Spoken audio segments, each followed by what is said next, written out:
Brian Norman Sr. vows his son will make Devin Haney feel that power in Riyadh when they fight. What up, Fight World? It's your boy Ego, and I'm back with some more boxing. There's an new interview with Mill City Boxing. I'm going to read the quotes. And Brian Norman Sr.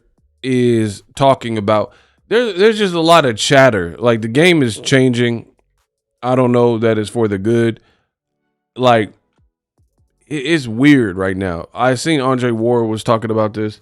You got people who they're being interviewed and they're talking and they're sparring partners. Like Troy Isley did an interview, and I'm not even going to front. I didn't even watch all the interview. I seen portions of it, but I didn't watch the whole interview. But the point is, like, you have a dangerous fight for Devin Haney fighting a champion, Brian Norman, undefeated, 28-0, 22 knockouts, right? And just the fact that people are talking anything, you can, is evidence. Like, I don't know. We got to get back to like La Costa Nostra, like them days. Like the old heads in the mafia, they would talk in code or wouldn't talk at all, or be like, get off this phone. Don't say that on this line. You know what I mean? Like, you seen the movie Casino, they talking like this. This new generation is like, it's like real loose-lipped.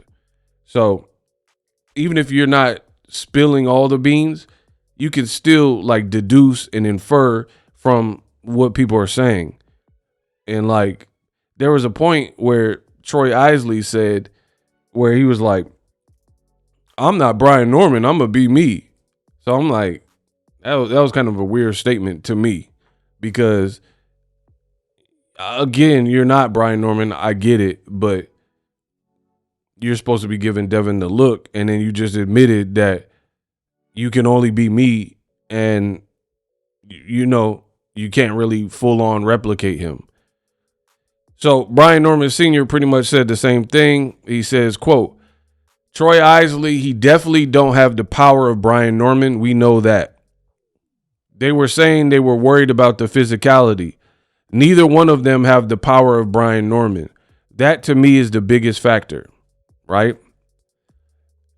And he was like, Devin Haney, you get uncomfortable. That's what power does. Every fighter goes through an inkling of doubt before the fight. When you got doubt and you go in there and deal with the person that clocks you upside the head, you know what's at stake. That's going to be hard to deal with. Y'all are going to see on November 22nd. So he's saying that Brian Norman's power is going to make Devin very uncomfortable. Listen, it's hard to argue with that. There is a path to victory for Devin. It's through pretty much boxing smartly, right? But very interesting. Like, see, I don't even know. I'm gonna let the cat out the bag. I don't like to beat around the bush in my videos and all that. So I'm just gonna say it like this. The problem is, you got fighters, you got Turkey, and then you got fighters who want to be like Tank, want to be like Canelo, meaning like they want to be stars. They want the proper pay, and like they want those type of checks or better checks and things like that.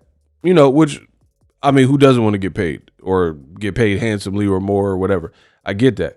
But the problem is, it's different when the promotion or the culture or the world gets behind you, and then the promoters, like when they brand you and they bring you up the right way, and then you become like Canelo, he already had a unique look, right? Canelo already had a unique look with the red hair and the freckles, being Mexican, Spanish speaking, and then he could fight and he's in shape.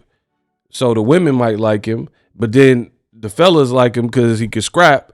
And then Golden Boy and Al Heyman, they were putting him on Floyd Mayweather undercards. So Canelo had the progression to become a brand. Like he really built up, right? He built up. Same thing with Gervonta Davis and everyone that Al Heyman has produced that was a star. Errol Spence, Deontay Wilder. It's like courses to a meal. Like there's certain courses, and then you get to the main event, the main meal, the dessert, stuff like that. It's like a succession. These new fighters don't have that, and Turkey is like trying to fast track everybody.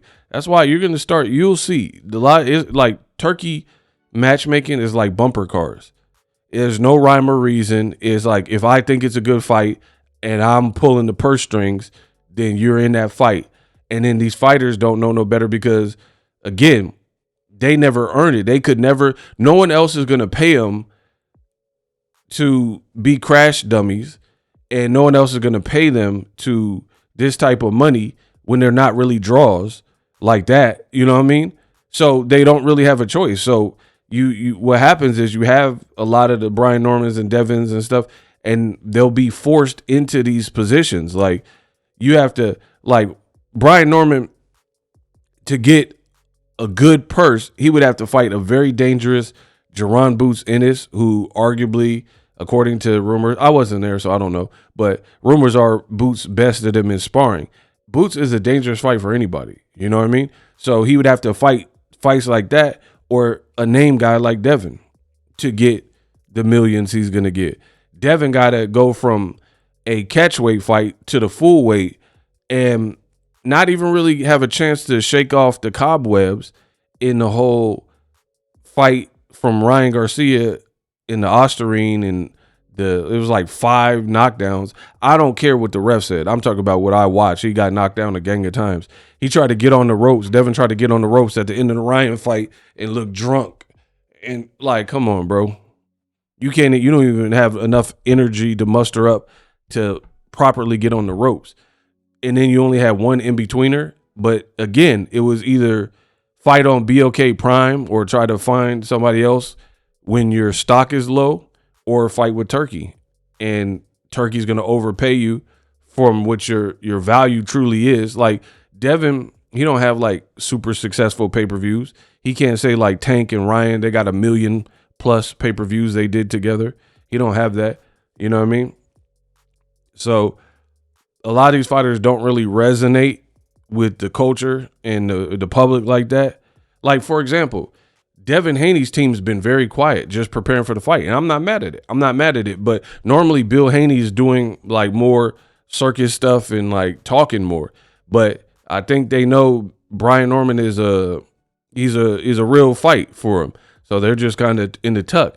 But consequently, there's been you don't really hear much from Devin. Like you don't hear like a bunch of the fights in a month. I ain't really heard much of nothing. I don't really see. I'm talking about the Devin Haney fight with Norman more than other people. And that's only because I get to talk about whatever I want. And I actually like the fight. And it's probably one of my fights I'm most looking forward to because I think the matchup is intriguing.